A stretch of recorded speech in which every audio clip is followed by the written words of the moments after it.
And I guess now let's consider the risks in stepping down. Let's say Joe Biden would do that. What would be the risks? I think there would be many risks. Well, I will say this. I think no matter who the nominee is, the Democratic Party will be united. It won't make any difference who it is, because this is the truth that looms over this entire discussion. Donald Trump is a real danger to our country, unlike any other danger we have faced, I would argue, in history. He is dangerous to our country and what we are and what we stand for. So the Democrats will unite around that principle, period. Now, here's the thing. Our candidate has everything, Mika. Our candidate has the facts, the truth, the accomplishments, integrity. The only thing he doesn't have is youth.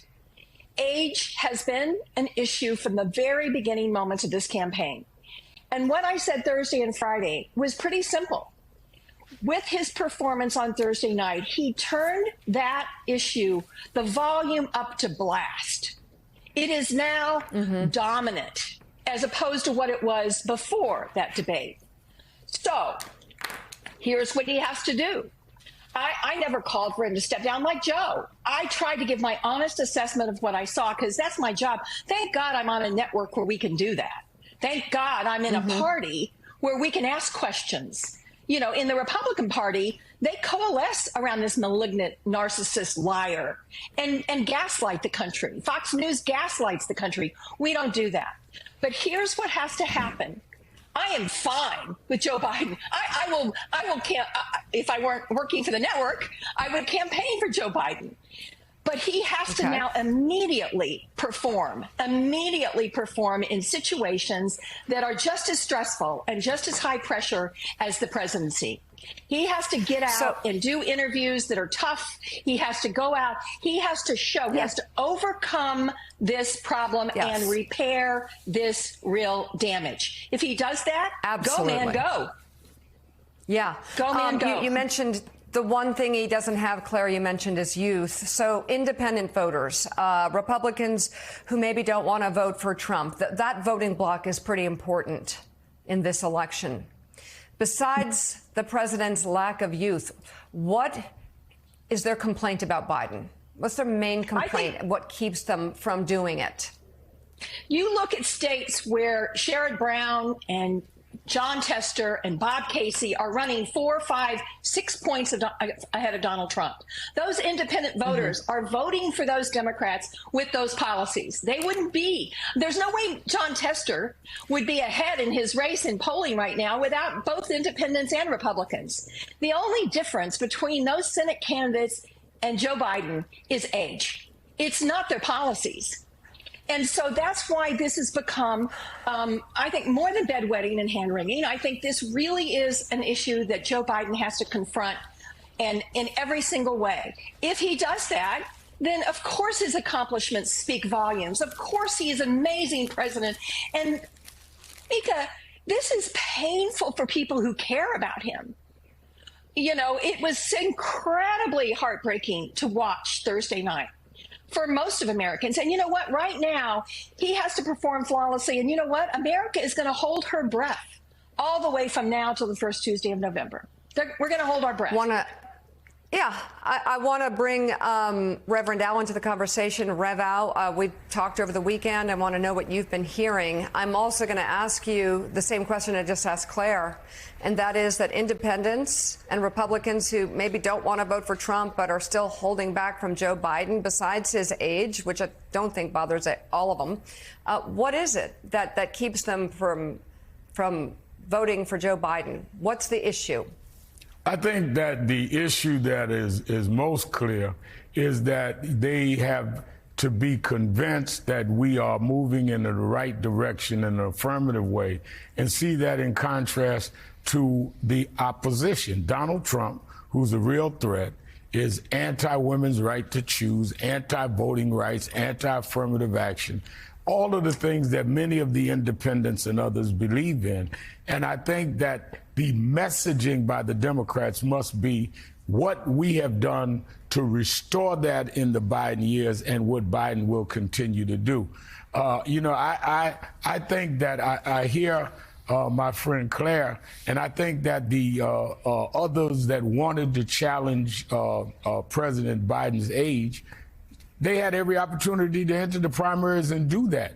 If you look at 2008, Barack Obama took on Hillary Clinton and Joe Biden and established a new generation Democrat. So if you were that convinced that Joe Biden should step aside and that you were the new guy, you should have done what Obama did and run. But don't wait for a bad debate night to now use that as an entree into your entering into national politics. And I say that as a guy that's older than them, but I'm a decade or so younger than Biden or Trump, even though I might have been on the news marching the night Mara was born. But it doesn't excuse the fact none of these people stepped up. They're waiting to get a nomination by default. But let me ask Senator Jones this, Doug Jones this, because the other thing is, I don't see any clear way that if, for whatever reasons, Joe Biden stepped aside, and I don't think he will or should, but any clear way that would not break out into a huge fight in the Democratic Party. I do not think you'd have a united party. I think you'd have a convention. Many of us would say Kamala Harris should have it. If people that would fight her would have backlash from women and blacks, then you'd have others. How do you even imagine the possibility of having a united party transition if, for whatever reason, Joe Biden might just decide to turn on all of the counsel he's getting? Yeah, Rev, that's the question that I don't think people are really asking enough. What would this look like if Joe Biden absolutely stepped aside? And I think it would be chaos, at least for a while. I think Claire's right that ultimately you would unite around a nominee, whoever that might be, whether it was Vice President Harris or someone else.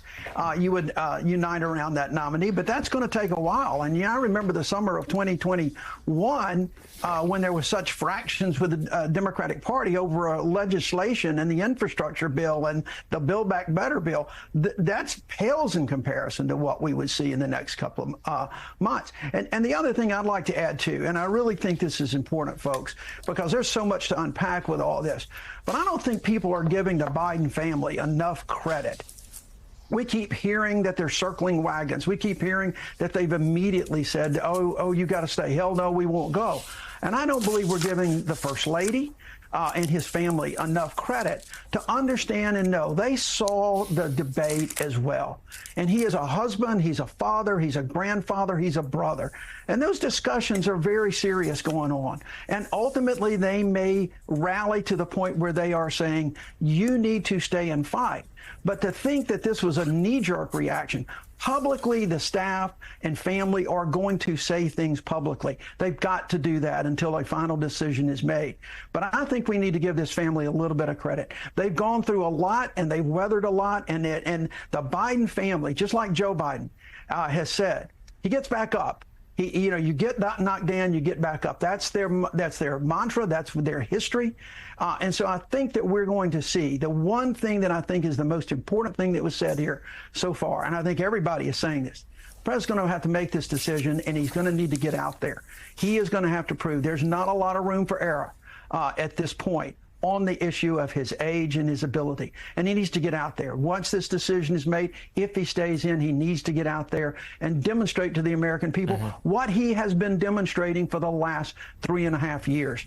And that is that he has the confidence in himself to do this job, to win this race, and to save democracy from Donald Trump. That's what his decisions have been over the last few years. And I think the Democratic Party has enough confidence in Joe Biden. They've been with him long enough to know that his decision is going to be made on what is in the best interest of this country and not about him personally. Yeah, the next data point will be the first wave of real battleground state polls after the debate. And then if any of these private Democratic concerns burst public, if the president can hang on, then we start talking about other events in this campaign. Next up, July 11th, Donald Trump's criminal sentencing. But Mara, I wanted to go back to you for a second on to talk a little further about a name that was just invoked, Vice President Harris, who implicitly, the Biden case for continuing this campaign now, frankly, the Biden case for running at all this second time, was because some Democrats and some members of the West Wing don't think she could win a race against Donald Trump.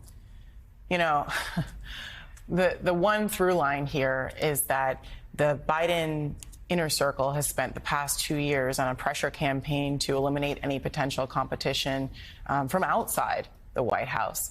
And of course, that includes sidelining Vice President Kamala Harris over the past couple of years. You know, I've seen her on the campaign trail for the past 6 months. I think she's a much better campaigner than she was 4 years ago. I would even say 180 degrees. She's obviously become more dynamic. She's drawing crowds.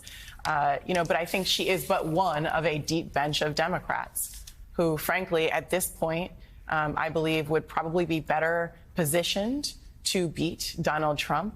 And that is the question here. You know, I have tremendous respect for the president who stepped up in 2020 and, thank God, helped, along with the voters, rescue this country from a major threat to democracy. We need that again. The question is who can beat Donald Trump?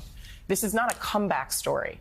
You know, I have respect for Joe Biden, enormous respect for the president, but this cannot be about him. This has to be about Americans who are going to suffer enormously if Donald Trump retakes the presidency and wins re-election.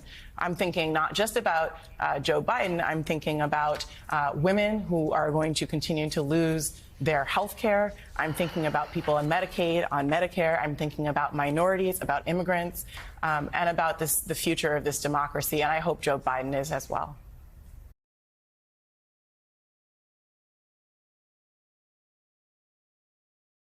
Hey there, MSNBC fans. I'm Luke Russert, and be sure to join me, Rachel Maddow, Jen Psaki, Lawrence O'Donnell, Steve Kornacki, Joy Reid, and many more September 7th in Brooklyn, MSNBC Live Democracy 2024. Click on the link for ticket information.